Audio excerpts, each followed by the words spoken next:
they're best suited to run the country. Joining me now, radio talk show host Michael Smirkana is Stephanie Miller, host of The Stephanie Miller Show, and political analyst Lawrence O'Donnell. Michael, John McCain, the funniest of the three? Doesn't surprise me. I mean, McCain's got a great wit. If you read his book, Faith of My Fathers, he's a hell of a funny guy. Did you know that, Dan, he once dated Marie the Flame of Florida, an exotic dancer from Florida? I didn't know that till I read his book. He's a funny man, and I know it because he told us. Yeah. All right. Now, Lawrence, let me ask you the question I was asking before. Isn't this an odd way? I mean, we can claim it's for charity. Bottom line is all three of the candidates got bumped from the show yesterday in favor of a series of A and B list celebrities, and this is effectively an effort to campaign, isn't it? Dan, it's the single biggest audience you can reach in one shot. The only bigger audience watches the Super Bowl, and so this is where the candidates are going to go. And because it has a charitable context on it this week, it enabled them to do it. I think in a regular week of the show, it would be a much stranger fit for them. And the fact that all three of them did it legitimizes each other doing it. But this is... American Idol has a lot of undecided viewers watching, and this is the kind of thing that the undecided voter does. The undecided voter is watching this kind of show. The undecided voter doesn't spend a lot of time watching cable news. They don't really care very much about what we're talking about. They're watching American Idol. That's where to find them. But Stephanie, again, let me get back to this John McCain. I mean, John McCain, the only one who wrote some comedy into his very brief routine. Shouldn't all of them have been sort of funny and accessible? I mean, they had a very limited time to give their sort of one-line remark. You're a comedian. You know, Dan, in my personal opinion, in the immortal words of Randy Jackson, it's a little pitchy, dog. It's a sad day for democracy for all of us. Here's what I'd like to see. I'd like to see Simon Cowell be at the presidential debates. Wouldn't you like that? I would like to see him go, that is the worst analogy I've ever heard. And we cut out World War II has nothing to do with Iraq, Senator McCain. And we cut out the part where McCain is joking about the fact that he's going to work on his new immigration policy, and he says, watch out, Simon Cowell. I mean, John McCain, John McCain becomes the American Idol star tonight in his very brief comment. All right, but let me move on from this for a second, because all the candidates have been appearing on late-night shows. They've been appearing on talk shows. They've been trying to humanize themselves. So we put together some of our favorite moments by each candidate. Let's start with Barack Obama. Appoint Mitt Romney Secretary of Looking Good. You watch the pundits and the polls. Hillary appears to be a shoo-in, is what they say.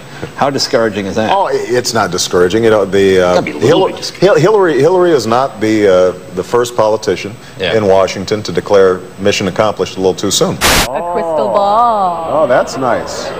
Let me take a look at that. What do you see in your future, Senator? It says, I see the White House right there.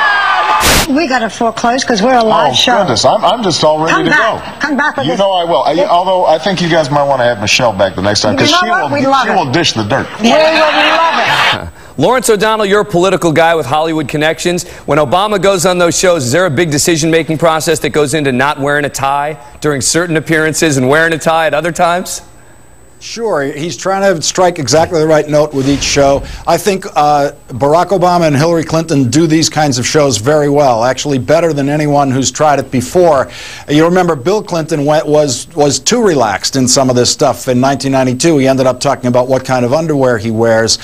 Both Hillary and Barack Obama know exactly where to draw the line on these kinds of shows, and they keep a kind of dignified distance from the personal material and yet convey a personal feel about themselves. I wouldn't be so sure about that, because at the end of this segment, we are going to play moments of each of the candidates dancing and singing on television. So we will get to that in a minute. But first, I'm going to go to Michael on this. Michael, you say John McCain, great sense of humor. Here he is doing the late night circuit.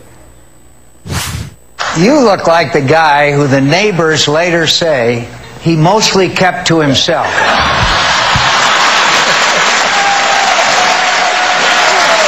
Well, you shouldn't have gotten all dressed up, really. You know the difference between a lawyer and a catfish? Don't know. One is a scum-sucking bottom dweller. Right. The other is a fish. I'm hoping that we don't have the same effect on John McCain as we had on Barack Obama, as pointed out to us by Jay. You're used to all this. I am surrounded by women. So we're no surprise. I am surrounded by women. Well, you guys always surprise me. You always surprise me. I was just going to say, no one should be nervous on this show with 4 interrogations like that. I know, but I just don't. Michael, we're yucking it up over this stuff, but this stuff matters in this campaign. Well, it does. And, you know, from the outside looking in, you might not recognize this as being pretty sophisticated campaigning, but I think that it is. If you go on American Idol, I mean, it's a shotgun blast. Everybody in the country watches that show. I watch that show, and our whole family does. But each of these other programs, I think the appearance is designed to reach a different demographic. You know, The View versus The Late Shows versus Dan Abrams. Everybody is out there. It's a balkanized world in which we live. The New York Times said that this morning relative to the television world. So I think they're casting lines into different communities that they need to reach. Here now, Michael, may I just say that I have never worried about being depantsed on the Dan Abrams show, like clearly Barack Obama was worried about on The View. Tonight could be a first. I have never gotten a swirly. I've never gotten my bra frozen. It is your night, Stephanie. Tonight's the night. Here is Hillary Clinton on the late night and daytime shows. I was worried I wasn't going to make it. Oh. Yeah, I was pinned down by sniper fire. This is one of those stressful situations.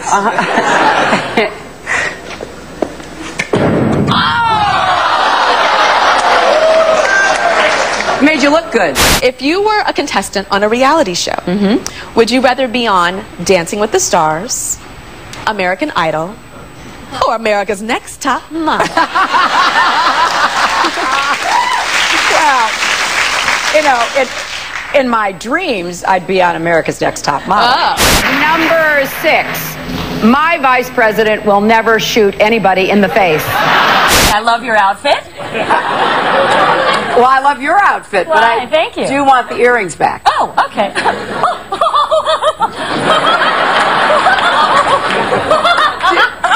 Do I really laugh like that? Stephanie, is Hillary Clinton funny?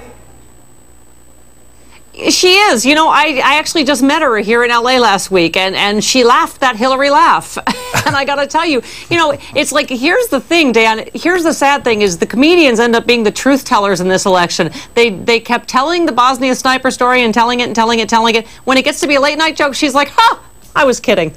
All right, I'm going to it's a joke. I'm going to ask each of you to be our judges now, all right? Because we are now going to play a little montage of each of the candidates, not John McCain.